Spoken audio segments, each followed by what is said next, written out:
Thank you, John. Former Premier Barry Unsworth, and to John McCarthy, congratulations for your work in combating modern slavery. I'm going to take you into the future. I'm going to take you to 2050. It's my ambition to live to that age. I'll be 102 if I make it. But I want to see how some arguments play out, and the only way to resolve it. The nicest thing about having a long life, I think, is to see what happens next. So I know you've all read Diaries of a Foreign Minister. You haven't all read it? There'll be a short answer quiz before you're released today. But I want to begin by reading a short chapter from my next book, which will take you in to the world of Sydney in 2050. I miss the sounds of those birds, says Helena, recalling the old days. No birds left, I reply, and no African mammals, and nothing left in the sea. They say it's a lonely time to be a human. We're alone on the planet now, the other species wiped out in the big extinction. It's 2050, and at 102 years of age, we live looked after by robot companions in one of Sydney's towers, the towers that occupy the east coast of Australia, known as the Grand Survivors Retirement Community, part of the dense conurbation down the east coast. There are no deniers now. No one denies climate change in 2050. Mankind's craziest experiment has given us a new version of planet Earth. And that experiment involves stuffing the thin filigree of atmosphere around the Earth with waste gases and seeing what happened. Well, what happened, and I spell this out in a few paragraphs, is clear in Sydney's predicament. The airport and the suburbs of Cogra and Rockdale are underwater. So too is much of Parramatta. Seawalls protect large parts of Sydney Harbour, but we did lose the Botanic Gardens. It's October and temperatures are over 49 degrees every day. As a result, the new fire regime has resulted in conflagrations in our national parks around Sydney that even the water-bearing drones can't smother in time. Sydney's population has changed ethnically. It's now largely a city of environmental refugees and their descendants from the Indian subcontinent, and of course the Polynesians and Melanesians who had to find new homes. The hope for our economy lies in the work of pioneering Chinese companies in developing technology to extract carbon from the atmosphere. This rather than the Googles and the manufacturers of other toys like Facebook's. Facebook is what distinguishes the cutting-edge business sector at this time. In terms of the ethos of the people, what dominates everything is the rage of the young, their indignation, their anger that someone did this to their planet. They find it inexplicable. As I, at the age of 102, try to understand their anger, I grope for appropriate analogies. The closest I can come up with, and it's diminutive and insignificant compared with the rage of every young person on the planet in 2050, is the anger of Germans, young Germans in the 60s, at discovering their parents were complicit in the crimes of the Third Reich. But if their Baader-Meinhof terrorist group was one expression of the most extreme anger, it's nothing to compare with rage-filled young people in the mid-years of this century. Why did you do it? Why did you allow these things to happen? Today, I'm giving evidence before something that the rage of the young created. It's called the United Nations High Commission of Inquiry into the Origins of Climate Change. And there's a Sydney subsidiary an Australian subsidiary carrying out inquiries, and as a former Premier, I'm giving evidence about what happened on my watch, the things I did and the things I didn't do to abate this horror, namely the lodging in the upper atmosphere of these poisonous gases that have changed the nature of the Earth. I point out as I give evidence that the scientists did make their case, that I accepted it, that as a young Australian politician in the 80s, I accepted that case, as did even conservative political leaders like Margaret Thatcher, after all, a qualified chemist, and George H.W. Bush. It was a simple enough proposition, namely that if you kept changing the nature of the air around the planet, you would change the planet itself. It wasn't outrageous. It wasn't inherently hard to accept. The Commission will ask me why I thought necessary action did not proceed. And I will say to them, in that apartment with its climate control, the fires outside, the waste from the bushfires in the air, a temperature of over 49 degrees, even in October, I will say, looking down the camera, as I'm looking at this camera now, giving evidence, that it's something I've thought about a lot. But I think the challenge got caught up in ideological and cultural and tribal divisions in Australia and throughout the West. To those on the right of politics, anything to do with action on climate looked like an agenda driven by the left. In fact, the scientists and the conservationists weren't Marxists, they weren't identifiably leftist at all. But the rise of green politics did look threatening to conservatives, and they could only see the climate agenda as a threat to free enterprise and the other things they believed in. People in what was then known as the Green Party, now extinct, in the general party alignments that occurred in the 2030s, hurt the cause by joining with the Conservatives to block, in Australia, a carbon pricing scheme presented by the Rudd government in the Australian Senate because it didn't meet their high standards. Once again, the good, the perfect, being the enemy of the good. But Your Honour, I say, I know you know all this. Sometimes I reflect, I think about that wonderful opportunity we had in the first 20 years of the century, but spoiled by the 2008 financial crisis produced by the thieves of Wall Street. I think about the alternative future if the US Senate had been able to keep its focus on legislation sponsored by McCain and Kerry, or if, going back further, Ralph Nader had not siphoned off votes in the 2000 presidential election and had allowed Al Gore, and not George W. Bush, to win Florida. Enough. Many of my colleagues have been cursed with senility. I've been burdened with something bigger than memory, namely an archive. How did that go? Helena asked as our robot companions assisted me back to our living room. I think the tie shirt combination worked well. I say to her, the news these days is dominated by the carving of the Antarctic's major ice sheets. This is serious, especially given that the news from Greenland is so awful. Maybe I'll step into the virtual reality booth where the entertainment is so good. Here I can walk the streets of Elizabethan London and go and see a mid-afternoon performance of the Globe. Or I can go back to the Roman Forum and hear Cicero with simultaneous translation. This is good. But some quirky bastard has posted an alternative exercise in virtual reality.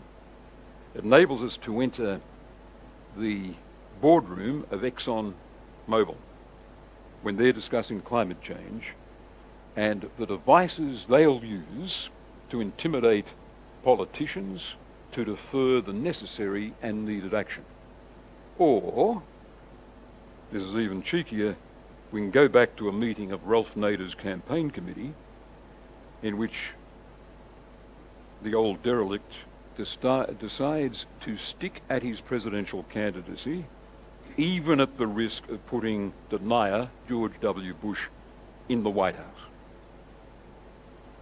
2050, and that's Sydney. Finally, I reflect that in the ancient world, the Greeks or the Romans would build a temple to Poseidon to avert what we would now call storm surges and rising water levels.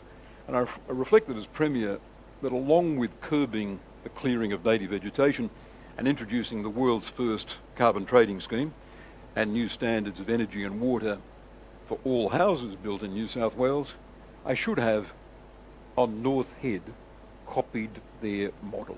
And right now we could be sacrificing a feral goat and offering up prayers to Poseidon for the success of his efforts, including those developing technology that might extract these hideous gases from the atmosphere.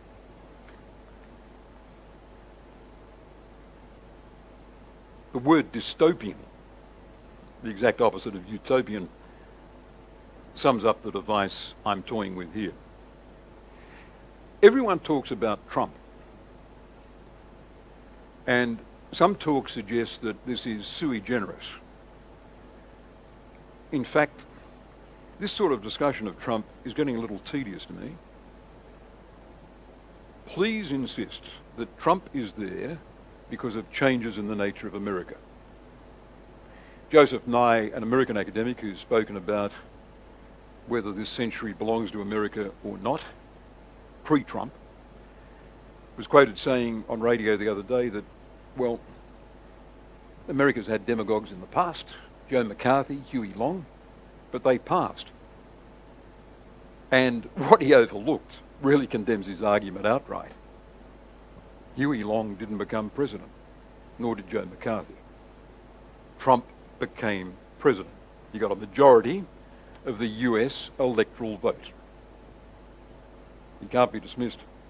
As earlier demagogues, we'd be looking at a phenomenon, we would have looked at a phenomenon like this if the Depression had produced, not, I think, the most heroic president, Franklin Roosevelt, but had produced a Huey Long, a demagogue. Or, this would be the Trump analogy applied to the early 50s. If the Cold War, the challenges of the Cold War, had elevated Joseph McCarthy to the presidency instead of Dwight D. Eisenhower, a very fine president who kept the peace because he'd known war firsthand. And unlike the generals around Trump, had actually delivered battlefield victories. The generals advising the current president aren't associated with any victories in Iraq or Afghanistan. No, Trump is different.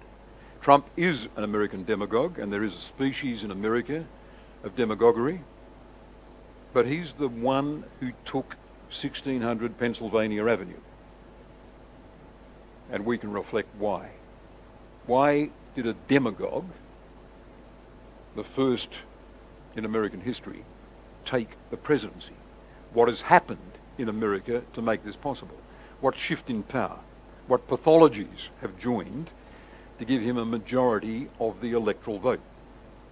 See, right now people, the liberal establishment in America is so keen to write him off. But I'd say this, if there an election in which Elizabeth Warren, Democrat of Massachusetts, with a Democratic candidate against Trump next Tuesday, Trump would beat her. There'd be people who voted for Hillary last time who would switch to Trump's column. I think the Democratic Party doesn't look like the party that will yield the next president.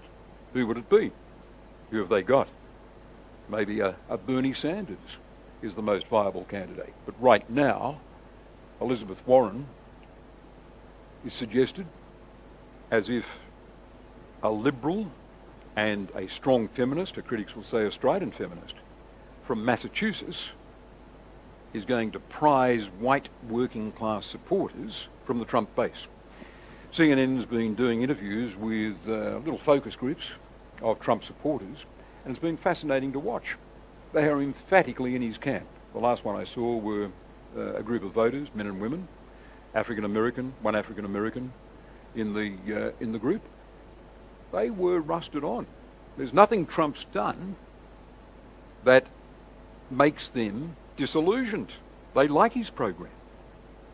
And we've got to ponder this, because this reflects a change in America. It's an America Here I attempt a very shorthand summary that is exhausted by global responsibilities, by a record of lost wars and long-running and expensive wars, with the burden of those wars concentrated in a very small demographic. It's an America that has seen industrial workers lose their jobs without hope. America spends less on labour adjustment programs than any other OECD country. So when a worker says, I've been declared redundant 8 times and I'm voting for Trump, what argument would we, say the surrogate Democrats in the room, use standing on a street corner in an old industrial town in Ohio? What argument would you use? You should vote for Hillary. Ignore the speech she gave to Wall Street saying she wants more open markets. She didn't mean that.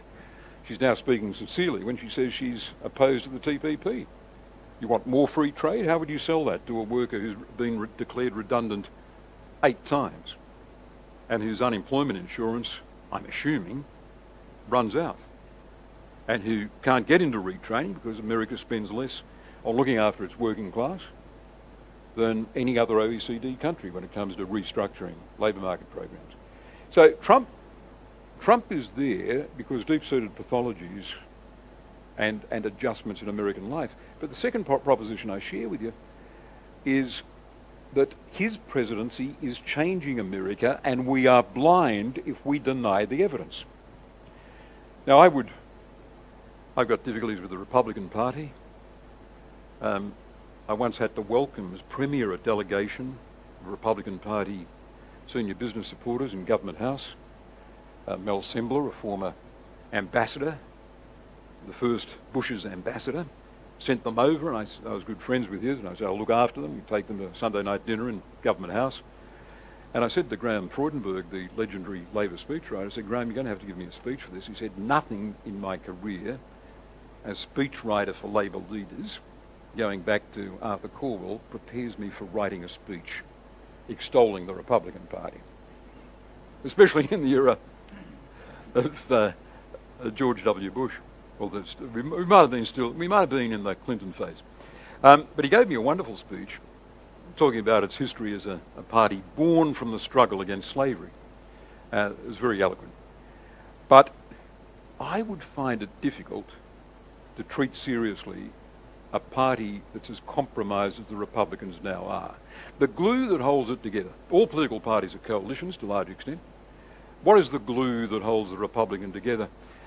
They are very unworthy things, like, by our standards, like defence of the Second Amendment. What does the defence of the Second Amendment mean? It means we will not restrict gun ownership to stop deranged people with their firearms shooting school children.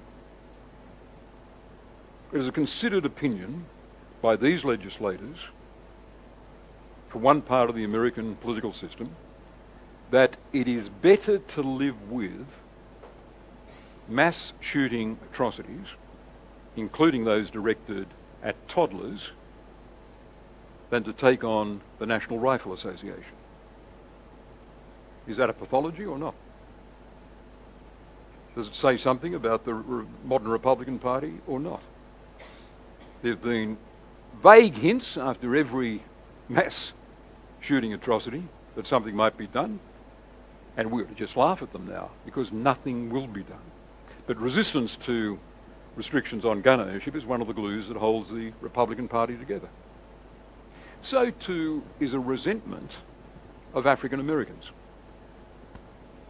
By the way, I've always held the view that if Australia had 10% of its population descended from an African population that had lived in slavery up until 1865, concentrated in one part of the country, say Queensland and the Northern Territory, that we would be no different. We'd be faced with the stubborn persistence of a resistance, but it's a cultural resistance in the Republican Party.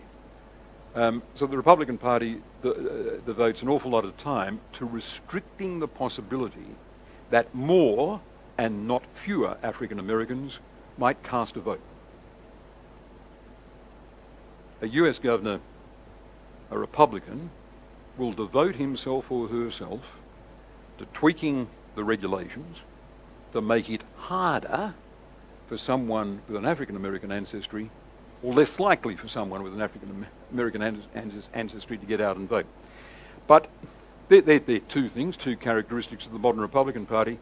But it just dawned on me in this recent debate over the FBI that we're looking at a phenomenon of an institution becoming subservient to the individual who runs it, in a way that enables us to use a new adjective about Trump, for which I claim responsibility, because unlike most of this speech, I haven't plagiarised. This is not someone else's thought, it's actually that rare thing, an original thought.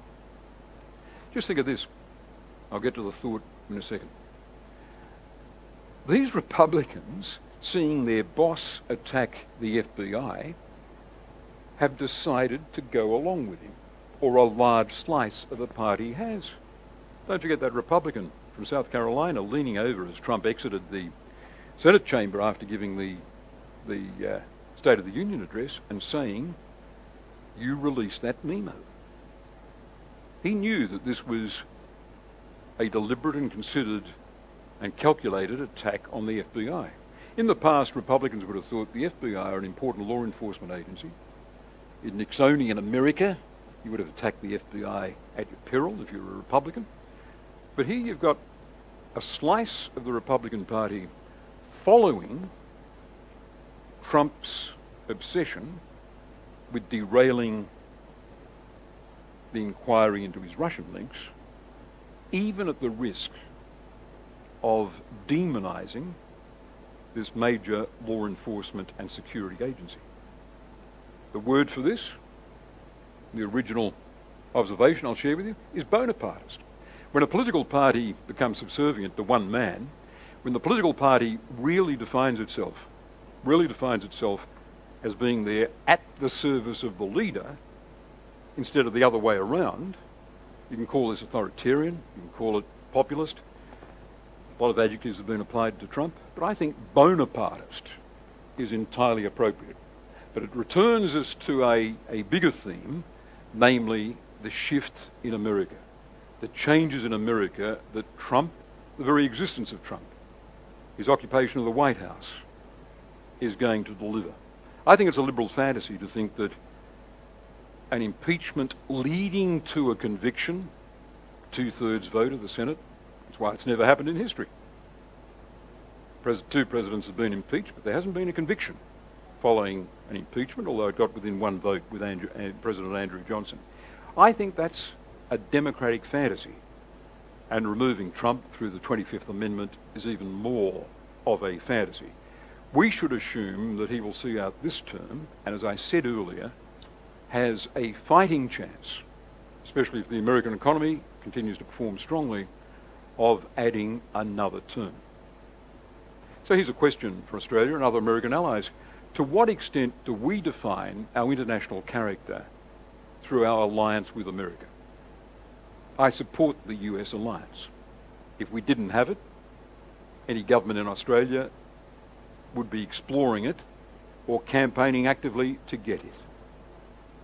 We can define the alliance under the architecture of ANZUS the way that suits us.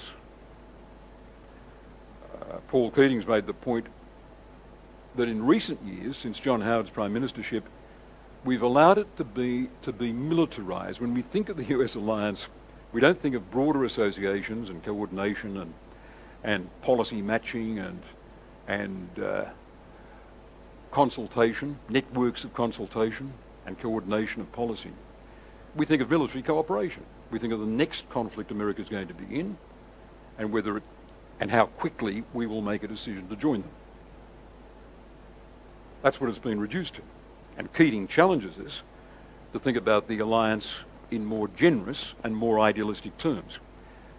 America will hesitate to force Australia to do things that risk a refusal.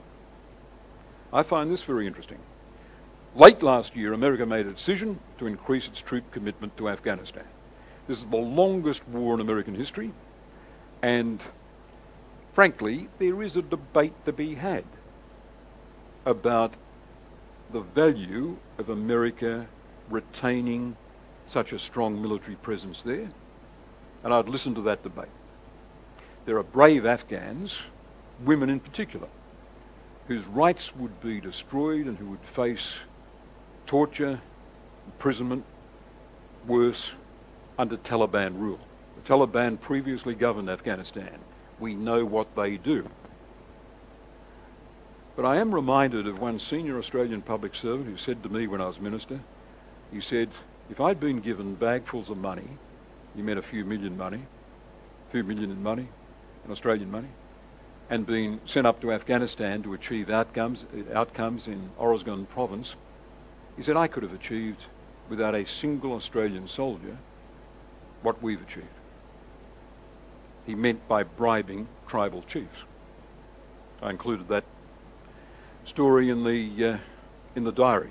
He was someone who had visited Afghanistan 2 times a year for a very long time and knew the terrorist networks, not just the Taliban. So there's a debate to be had here, but I think, and this is what Australia's done, and it didn't get a headline, Australia told America, we wouldn't be joining you in returning to a troop commitment to Afghanistan. Sometime in the last 3 months, the Americans got the message that if you put this on the agenda, you will risk a refusal. As the old-fashioned sign in grocers' shops used to read, do not ask for credit because refusal may offend. We haven't made a commitment to Afghanistan, the Americans have. And this is healthy because it's Australia saying, in a workmanlike fashion with the Americans, we've got a different strategic assessment. And that's what I want to see more of, under the architecture of the US alliance, which works for both sides. But under the architecture of that alliance, we can make our own decisions about that and much else. But we should be straining to do it more with a Trump presidency and a bit of dignified distance from the vagaries of Trump is very useful. I'd be, as foreign minister now, I would have spent 3 times more time in Seoul and Tokyo than Julie Bishop has done. We're to be talking to those 2 states in the front line, 2 states that stand to suffer beyond calculation should Trump, in certain circumstances, be provoked by the dictator of North Korea into a preemptive strike, as opposed to the time-tested and viable, not 1,000% satisfactory, but still defensible alternative of containment and deterrence to a nuclear-armed North Korea. Now, it's very good to be with Affinity again. This is a great organisation. I was out of the Premier's job, as you know. I was strongly associated with you. I think voices for relationship between, and one of the reasons as Foreign Minister I addressed this question, relationships between cultures is required on this crowded continent of ours as never before. So I applaud all your work. Thank you for recruiting great friends of mine, former Ambassador McCarthy, who's redefining himself in the church campaign, the Catholic Church's campaign against modern slavery, which is a great cause, and my another great friend, Barry Unsworth, whose leadership I've hugely admired in the trade union movement and the Labor Party and in the Parliament of New South Wales. A great career, and it's wonderful to see them in the context of a great organisation, Affinity. I've raised a lot of challenging questions, and I really do welcome you rebutting or challenging or testing me. Thank you very much.